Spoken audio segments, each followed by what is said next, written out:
Non veg curries, veg curries ఏవైనా సరే gravy నీళ్ళలాగా పల్చగా ఉందనుకోండి, చిక్కగా అవ్వడం కోసం ఈ ఒక్క చిట్కా ఫాలో అయ్యి చూడండి. ఇది చూస్తున్నారు కదా, కొబ్బరి పొడి.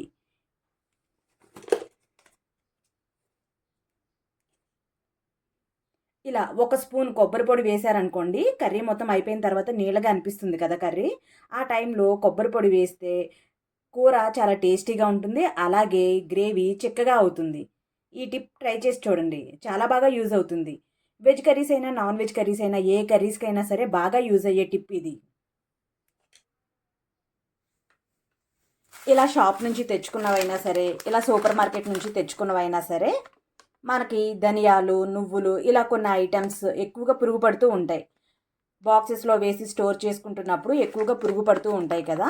అలా కాకుండా, పురుగు పట్టకుండా ఎప్పుడు మనం కొన్నప్పుడు తెచ్చుకున్నప్పుడు ఎలా ఉన్నాయో అలాగే ఉండేలాగా ఉండాలి అంటే కనుక ఈ చిన్న టిప్ ఫాలో అయిపోండి. ఇక్కడ చూపించిన విధంగా ఇలా సీల్డ్ క్లిప్ పెట్టేసుకుని వీటిని జస్ట్ మనం ఇలా నార్మల్గా స్టోర్ చేసుకోవాలి షెల్ఫ్లో. ఎలాంటి బాక్సెస్లో వేయకుండా ఇలా నార్మల్గా స్టోర్ చేసుకున్నారనుకోండి. అలాగే వీటిని ఏ కంటైనర్లో కూడా పెట్టొద్దు. బాక్సెస్లో కానీ, ట్రేలలో కానీ.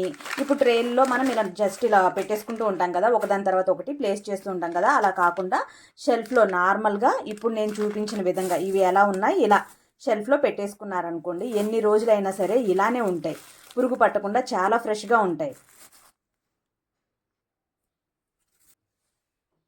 కూరలు టేస్టీగా అనిపించట్లేదా? అయితే ఈ చిన్న టిప్ ఫాలో అయిపోండి.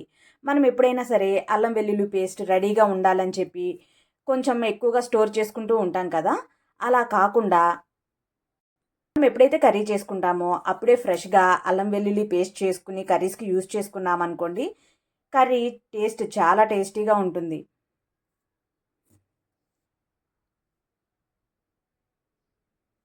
స్టోర్ చేసి పెట్టుకున్న అల్లం వెల్లుల్లి పేస్ట్ వేసి చూడండి ఒకసారి ఇలా ఫ్రెష్గా అల్లం వెల్లుల్లి పేస్ట్ చేసుకుని కర్రీ చేసుకుని చూడండి, టేస్ట్ డిఫరెన్స్ మీకే తెలుస్తుంది.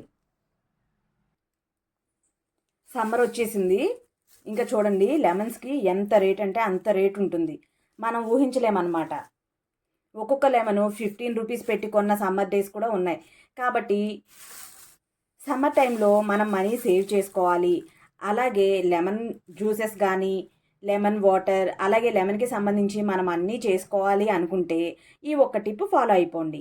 మనకి సమ్మర్ స్టార్ట్ అయ్యేటప్పుడు అంటే మార్చిలోనే మనం కొంచెం ఎక్కువగా లెమన్స్ తీసుకుని లెమన్ జ్యూస్ మొత్తం తీసేసుకుని ఐస్ క్యూబ్స్ ట్రేలు ఉంటాయి కదా, వాటిల్లో వేసుకుని స్టోర్ చేసుకుంటే కనుక మనం ఎప్పుడు కావాలనుకుంటే అప్పుడు ఆ క్యూబ్స్ తీసుకుని యూజ్ చేసుకోవచ్చు. ఇలా మనం లెమన్స్ ఇలా డైరెక్ట్గా ఉంచామనుకోండి, కొన్ని రోజులు పాడైపోతాయి కదా. అలా కాకుండా క్యూబ్స్ లాగా చేసుకుని పెట్టుకుంటే ఎప్పుడంటే అప్పుడు యూజ్ చేసుకోవచ్చు. మనకి మనీ సేవ్ అవుతుంది, టైం సేవ్ అవుతుంది. అలాగే మనం ఎప్పుడు కావాలనుకుంటే అప్పుడు జ్యూసెస్ చేసుకుని తాగేయచ్చు. అలాగే మనం ఎప్పుడు కావాలంటే అప్పుడు లెమన్ జ్యూస్, లెమన్ వాటర్ అన్నీ చేసుకోవచ్చు.